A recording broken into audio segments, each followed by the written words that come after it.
ফের শিলচর কালাইন সড়কে দুর্ঘটনার কবলে যাত্রীবাহী বাস। ফের ভয়াবহ সড়ক দুর্ঘটনা সংঘটিত হল কাছাড়ের শিলচর কালাইন সড়কে। গরু বাঁচাতে গিয়ে দুর্ঘটনার কবলে পড়ল একটি যাত্রীবাহী বাস। আহত ২০ জনের অধিক যাত্রী, তন্মধ্যে কয়েকজনের অবস্থা সংকটজনক। আহতদের উদ্ধার করে স্থানীয় হাসপাতাল ও শিলচর মেডিকেল কলেজে প্রেরণ করা হয়েছে। সোমবার ১:৩০ নাগাদ ঘটেছে এই দুর্ঘটনা। কালাইন থেকে শিলচর অভিমুখে যাচ্ছিল একটি যাত্রীবাহী বাস গাড়ি। ঠিক গাড়িটি যখন চাঁদপুর জিপির বেলাকোনায় পৌঁছে, প্রত্যক্ষদর্শীদের কথায় গাড়ির সামনে পড়ে একটি গরু।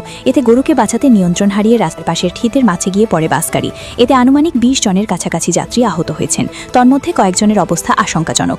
পুলিশ ও স্থানীয় জনতার প্রচেষ্টায় আহতদের উদ্ধার করে স্থানীয় হাসপাতাল ও শিলচর মেডিকেল কলেজ হাসপাতালে প্রেরণ করা হয়েছে বলে জানা গেছে। বড়খলা থেকে সুলতান আহমেদ বড়লস্কারের প্রতিবেদন।